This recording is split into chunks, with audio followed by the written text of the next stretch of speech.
بسم الله الرحمن الرحيم. الرحمن علم القرآن، خلق الإنسان علمه البيان. الشمس والقمر بحسبان، والنجم والشجر يسجدان. والسماء رفعها ووضع الميزان، ألا تطغوا في الميزان، وأقيموا الوزن بالقسط ولا تخسروا الميزان.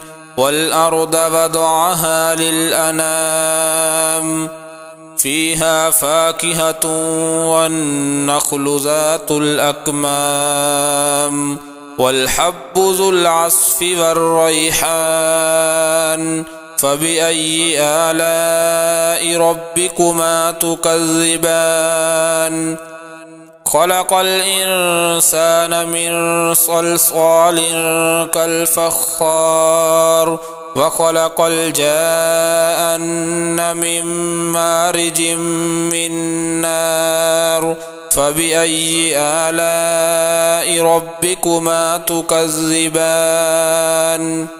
رب المشرقين ورب المغربين، فبأي آلاء ربكما تكذبان؟ مرج البحرين يلتقيان، بينهما برزخ لا يبغيان. فبأي آلاء ربكما تكذبان؟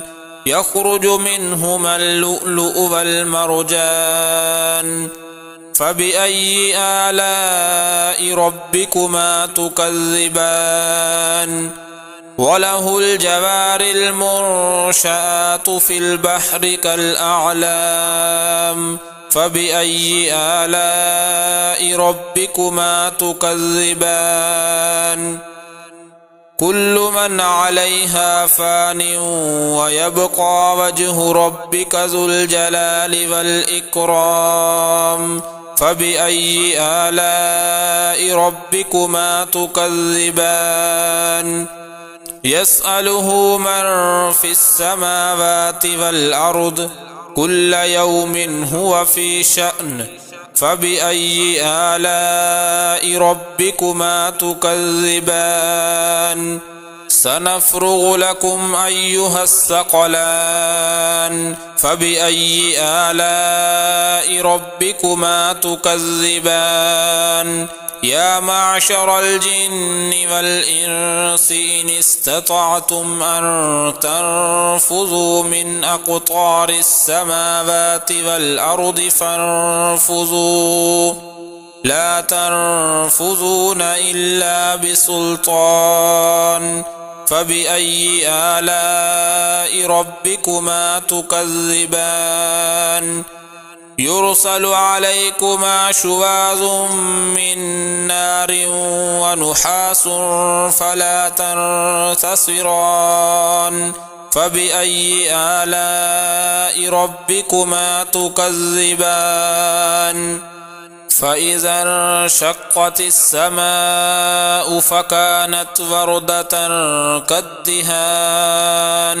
فبأي آلاء ربكما تكذبان؟ فيومئذ لا يسأل عن ذنبه إنس ولا جان. فبأي آلاء ربكما تكذبان؟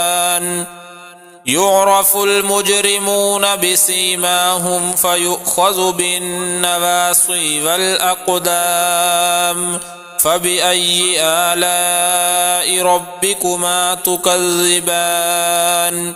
هذه جهنم التي يكذب بها المجرمون، يطوفون بينها وبين حميم آن.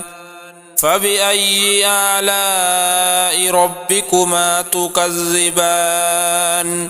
ولمن خاف مقام ربه جنتان، فبأي آلاء ربكما تكذبان ذواتا أفنان فبأي آلاء ربكما تكذبان فيهما عينان تجريان فبأي آلاء ربكما تكذبان فيهما من كل فاكهة زوجان فبأي آلاء ربكما تكذبان متكئين على فرش بطائنها من استبرق وجنى الجنتين دان فبأي آلاء ربكما تكذبان فيهن قاصرات الطرف لم يطمثهن إنس قبلهم ولا جان فبأي آلاء ربكما تكذبان كأنهن الياقوت والمرجان فبأي آلاء ربكما تكذبان هل جزاء الإحسان إلا الإحسان فبأي آلاء ربكما تكذبان ومن دونهما جنتان فبأي آلاء ربكما تكذبان مدهامتان فبأي آلاء ربكما تكذبان فيهما عينان نضاختان فبأي آلاء ربكما تكذبان فيهما فاكهة ونخل ورمان فبأي آلاء ربكما تكذبان فيهن خيرات حسان فبأي آلاء ربكما تكذبان حور مقصورات في الخيام فبأي آلاء ربكما تكذبان لم يطمثهن إنس قبلهم ولا جان